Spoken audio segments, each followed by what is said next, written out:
I could communicate, but then, like Jason was in FR1, he's by himself, so that's a little hard for somebody coming on that rig, not being familiar with the pump, being the only person on there. And then I think you two were in FR2. When we got there, so we had our two big pieces of equipment here, and we had our kind of mobile stuff over here. I came back over here, and that was, I took 3 off of the trailer, so I did drive back through here, so I could talk to FR1, because he was nervous or didn't know how to get the pump started and that kind of stuff. So I had him here. He has a lot of water. FR2 has a lot of water. You guys, I believe, were able to get set up and start kind of patrolling this area. They started flanking, yeah. Yeah, which is very good, because this looked like a wall of fire when we got here. It was like, oh, holy shit. If it had jumped this road, they would have gone off of the races. There's nothing within, I don't know how many miles of a road or something that we could have used. Just fuel. Yeah. Yeah, it was a standing point. Yeah, so right where I got closest to the, and I wasn't at the fire room, from what I can tell, but I'd seen what was burnt. This was corn here, I think. That whole field. That whole field, right? There's like 2 sloughs across from each other, so right That's where what we were that worried about, slough, yeah. But then either side of those sloughs was corn. This is corn, that sucks. That's some shitty stuff for her to get into, and it was... Go north, there's just a lot of... corn. Go to the Fuel. northeast, there's my house. It's all fuel. And good fuel. Wetlands and rushes. It was windy, very windy, very shitty. So I know Troy had some concerns about a couple things we did. I had some concerns about a couple things we did. We don't want to fight a fire from the face of it. You can't just go ahead, but it did look like, so we were in not perfectly burnt stuff, but they were tilling it, and it was down. It was flat ground, even though it had a little stuff that could burn in here. So we were staying in here. Very difficult to get into black, even that head burn, because it was so smoky, the wind would change. And if you did try going into the black to fight it, all of a sudden now you're in the big smoke ring. So that we were kind of fighting it the way we should. I'll say my part first here is that since we had FR1 over here, granted, and I agree with Troy, you can't fight a wildfire like this with water. You're just not going to put it out. You're not going to go chase it down, dump a bunch of water on it, and now you're done, because now you lost your water and it's just going to creep around. My thought was, since we didn't have a lot of communication and it looked like this was the big risk, I was hoping to be able to come up to the road and actually either knock it out here or get it wet enough so it wouldn't jump that road. Or if we had to, we could kind of start spot firing it. It would have been nice if we had enough water, we could have had somebody up on the gun and spraying it straight down. The way it was, we kind of did that with 2. We kind of came back a little bit back and forth, but it was bad. Fortunately, you went on air when you started going back and forth through it, because you just couldn't. It's so damn smoky. Mm-hmm. Yeah. So Couldn't see we anything. said, let's put air on, because Yeah, that was good. Yeah. I was just worried about that head, because I knew what was on the north side of the road. Yeah. And we poked our nose in there where it was smoky, and I told Bob, just What saved us? as much as you can. What saved us is I think this was just wet enough, and you guys, because every time I went through, I was spraying water into here. You guys were spraying water into here, so as wet it was, and what we put on there, I think stopped it from jumping, because there wasn't a lot to stop it from jumping. It's the same stuff burning here was just right there.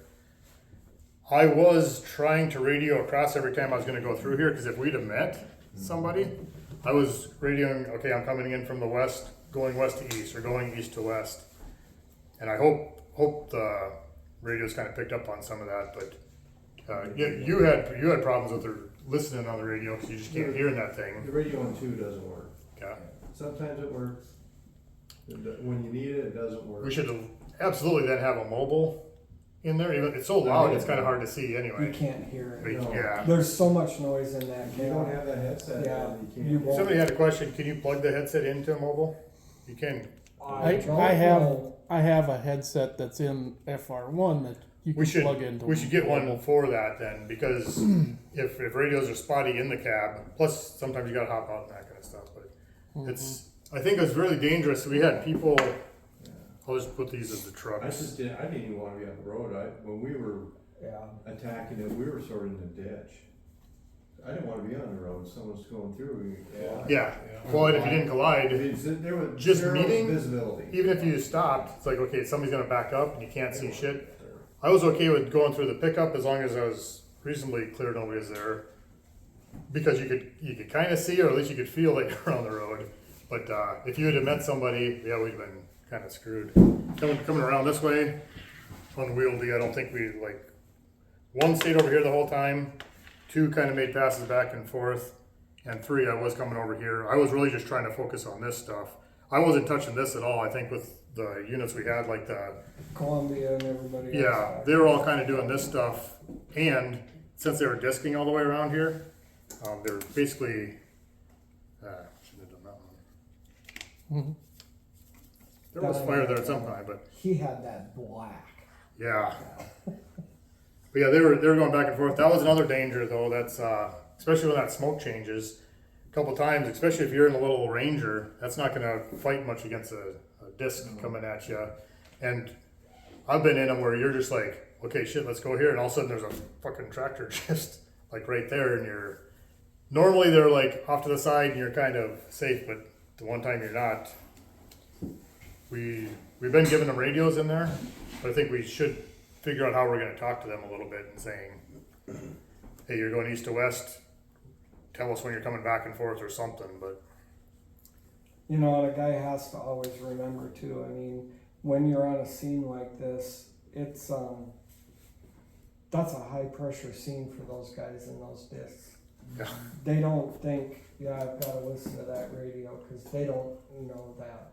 You know, they've And they're- got that tuned out. They're not used to paying attention to what's being said, so. and probably even more, they're not going to think to talk on it. Right. They're just doing their Yeah. thing.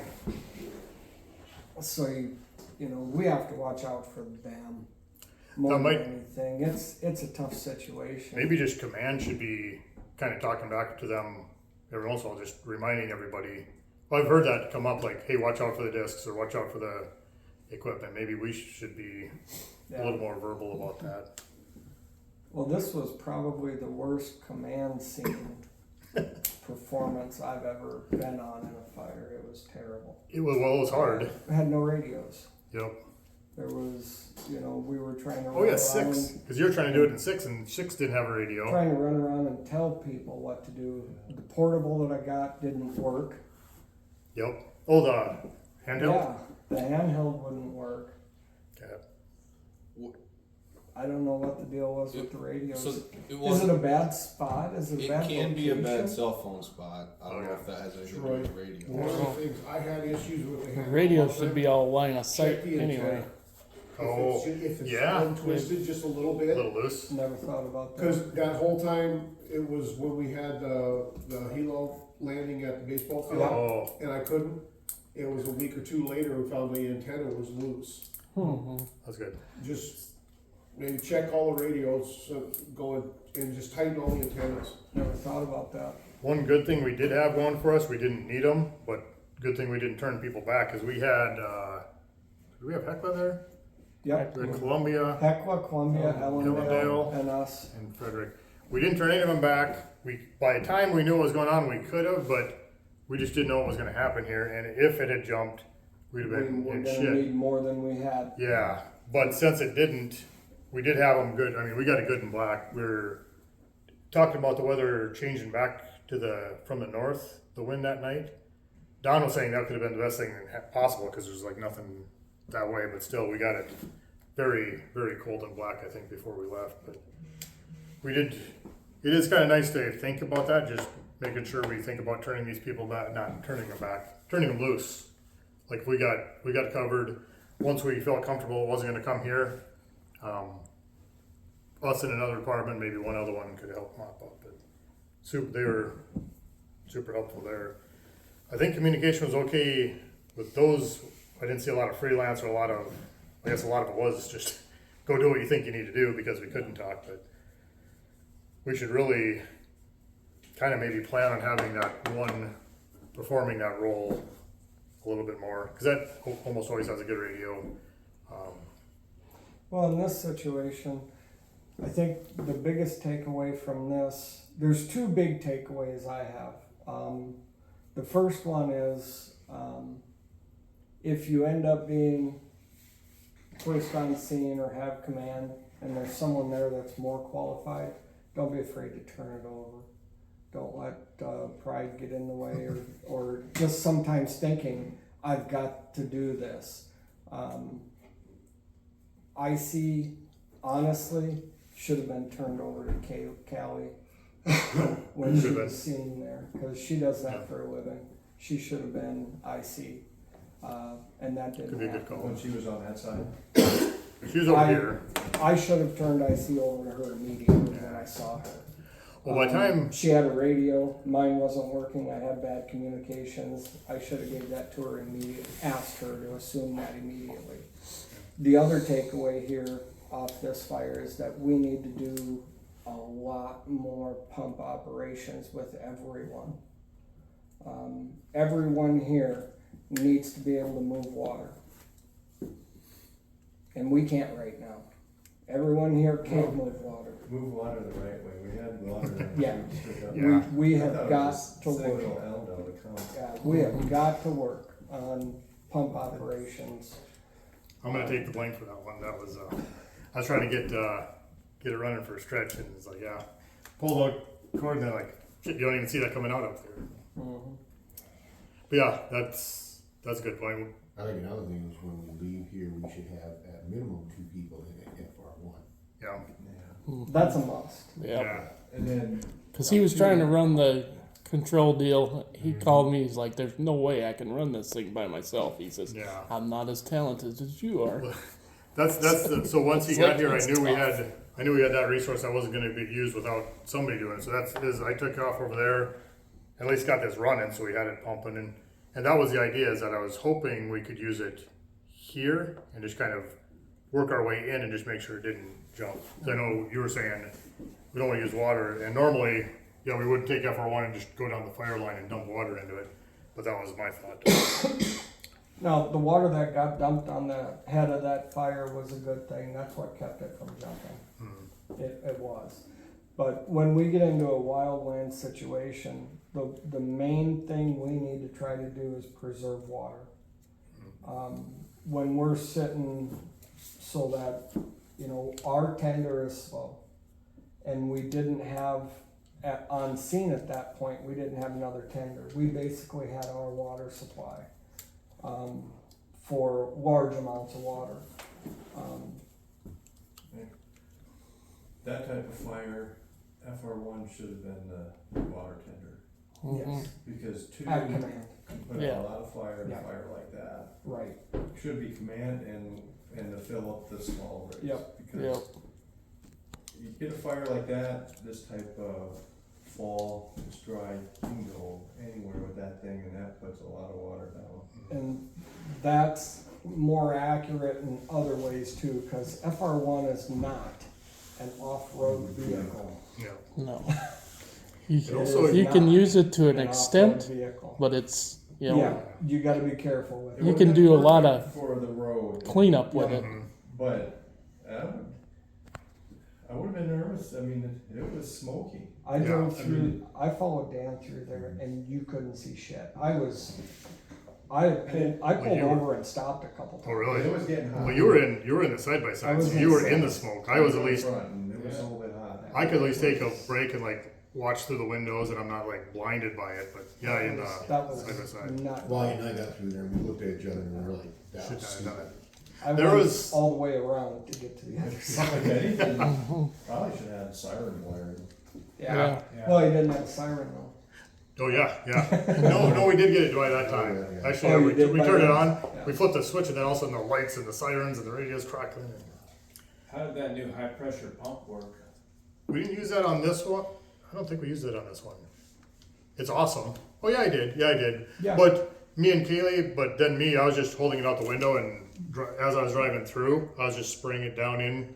As long as I could see and have the window down, I could just walk or drive and do that. Then once Kaylee got to do it, we could do it kind of from both ways. So she could do it on the passenger side too. It works good. We use it in another fire. It's just awesome. It doesn't use so much water, but it moves the water to where you need it.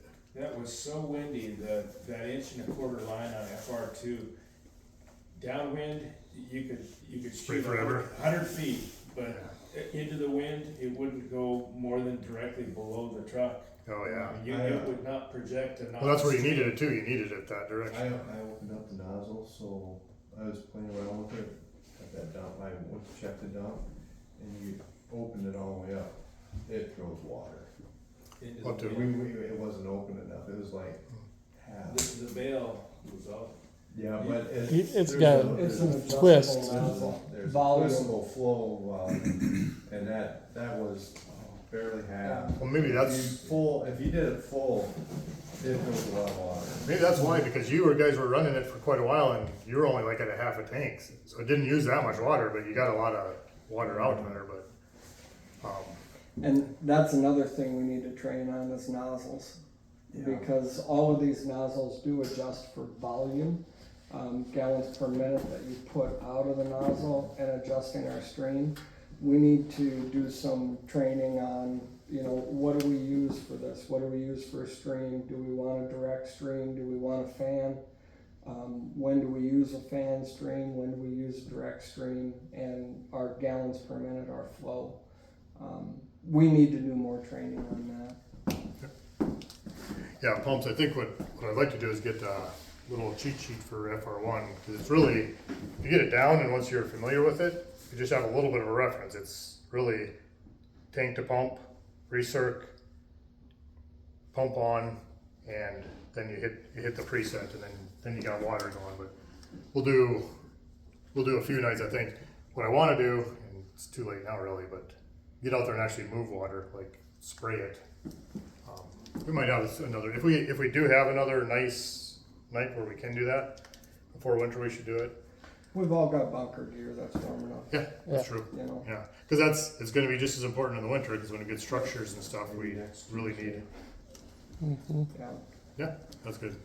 And then nozzles, I do want to do, it's not as critical, but I do want to get everybody familiar with the new and the old lights and sirens, because a lot of times I'll hop in and I'm like, crap, which one is this? And you're flipping around, and if you're driving, you don't want to be doing that. And if you're a passenger, if you're not familiar with it, then the driver's helping. But we should just get really familiar, and even if we need a cheat sheet there, it's flip this button, that gets it. For a couple of them, you can't tell if your lights are on. So Right. you knowing what you're doing and just saying, yeah, a couple of Well, I guess we've never said it as the other place I worked where we did fire, and this was probably too smoky for it to even help, but it was if you were on a fire scene, you had to have your lights on. Just You you should. really Yeah. should. Yeah. I mean, You should. the only issue, like the one side by side of ours, I know we had ran into if you're just idling for too long and you have all those lights on. Oh yeah, back. the side by sides, yeah. So If you can remember to turn them back on and then remember to turn them off, that's a tough one though. Especially if you turn the side by side off and you leave the lights on, then It doesn't you're take dead. long. yeah, then you're really done. Ask me how I know. I thought idling would be okay, but. Ask them how we also know that we have jumper cables in FR4. Yeah. It's tangent to that, but one thing is when we're on a scene on the highway at night, those lights are freaking blinding for people too. So if there are vehicles that we don't need them on, like if they're off to the side, we don't need every light in the county on, but the ones blocking the traffic and anything that's performing a safety function should have them on. But maybe we don't need to light up the whole county, especially when we got multiple units there. Kind of a side note, but anything else? I know we talked about water usage. Saying FR1. Normally we don't have this problem. We normally don't have somebody driving it with only one person in there and being on the opposite side of the fire. There was no communication ahead of time to know what side of the fire we should be on. No radios, no anything. So not even sure why it occurred to me to come over here. But good roads though, at least. Good weather, good. Did anybody Luck up. try just west of? I mean, you can. There's the hill up there. Like, Where? Did anybody try to get if just west? Yeah, up the there's a road, hill you up could, there, Did you anybody could- try to just go up there and run the radios and sort of look Oh. down because you can really see that. It Not a occurred lot of to me. smoke. I said I wasn't there, but you can really see that whole field and how everything sits from that hill. But, It didn't really occur to me to do that. Plus the issue was like I don't know. being there and trying to tell people what to do. Like if somebody had gone up there, we still couldn't communicate with you unless that would have maybe just Just more that radio I as- think, Might have been a good I lookout. think the east side was the best side to to be on. have command with radio, but if we just would've had radios that worked, Yeah, it would've. Sometimes when you guys plug a radio in, you don't actually get it plugged in to where it's charging. You gotta look, like in the FR1, you gotta, once the truck's plugged in, you gotta look in there and kind of see if the red light's on. If the red light's not on, it's not charging. So, maybe just drill some. Those cradles suck. yeah. And then the other, the shelf down here in the gear room, I've come along, I've been in here several times, and you guys just stick the radio in there, but you don't actually put it in to charge it. So, Yeah, maybe we should drill some holes so you can see that light, because it is hard to tell whether it's on and if it gets away. Yeah. But we should have kept track of it. I don't know which radio it was that you're having trouble with, Troy, but I don't know if we know which one it was now. I have grabbed like 3 radios out of FR1 and go to hand them out, and then one won't turn on, and by that issue we have there. Yeah, if we, and I don't know, I'm always bugging people about radios, and there's been a couple scenes where I've gone and I get there and I don't have a radio. I can't hop out of the truck, so all I got is the inside one. Other vehicles aren't there, or I'm over here and I got to go track down FR1. So just keep that in mind. Maybe the first thing you should be doing when you get on the scene is to figure out how you're going to communicate with everybody. Don't just run out.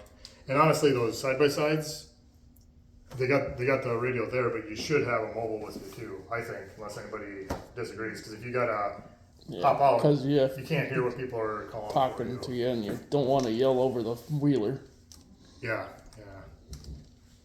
Otherwise, pretty good. Otherwise, I don't know how many guys we had there, but we didn't have a ton. We probably had 6. Yeah. Oh yeah. Yep. 7 guys. 10 radios in the number 1 truck should have been fine. Yeah. Thanks, Ray.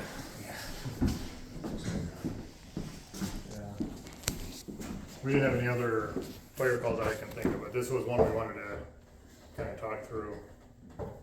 This fire went from holy shit to things under control. In seconds. Yeah. Once you could see through here, you could. Once that died down. And it was that disc that saved the day. Oh yeah. That's almost all these field fires. It's the discs that you really struggle if you don't have those. They're nice to control your flames. Yeah. Derek Bretsch actually called me. He's like, I have a disc hooked up. Where do you want me? I was like, I'm not there. I says, you find the red truck. I says, and it has a radio in there. He says you can grab a radio to talk to them guys. But one of the guys I work with, he lives in New York. He's like, how do you guys put out those fires? How do you organize those farmers? Like, I don't know. They're just always there. It's like every time we have a fire, somebody's getting a hold of somebody. yeah, And any field, Derek called me. Derek must have called those other 2 guys. well, I'm sure. Also, but I know. I got before the page came on the radio. Doug Garrinan was on the phone asking if I was home and could get over there. Yeah. The neighborhood was making phone calls for everybody. They're doing it for themselves too. They're protecting their own stuff, but it should be like a thank you sometime to say appreciate how that works. But I don't know why they said they weren't going to disc in this direction. They said it's okay if it goes. Oh, isn't it? Somebody pouring gas in the trail that direction. I didn't even go out there. Well, Combine started on the other side. Yeah, he started. Yeah. Mm-hmm. Must have been something That that. was just shooting out of the back. You said, Troy. So what was causing that? I think we're guessing, but the combine operator said he had looked in the window and saw it fall on the ground. So I think what he had is some chaff buildup on his exhaust. And it rolled fell off, hit the combine, hit the ground. He didn't know if his combine was on fire or not. So of course he just kept and it combining. but Yeah, it's kind of funny. They just we got this. They just kept combining over here. One thing kind of got out of control there. Yeah. But so pumps, nozzles, and lights and siren. Anything else we should be training on, bus? Like command, like I said, it's a good point. I mean, if we can, I think our command would have been alright if we would have had better communication. yeah. This hard. Really, maybe one thing we could come of it, we really should have had somebody over here, like command over here, and then somebody over here, spotter, or just saying what's going on. Because you literally just couldn't tell what was going on here. If we could have had somebody that could see this, say, hey, it's jumped or it hasn't jumped, but there's that was so spotty when you could even see it. And you couldn't see it. No. There's a lot of smoke. Couldn't. It was low before Although we- even somebody that would watch and like if it did let up, you could have said, "Oh fuck, fire's over there." We could have alerted the. I was trying to communicate to someone on the east side, just to let them know I was gonna go through. I Yeah. couldn't get a hold of anybody, so I said, I'm not going through. Yeah. It's kind of not hey, but it was basically. Just, well, I hope anybody who's might be coming through can hear this because I was just saying when I was going back. Over. And,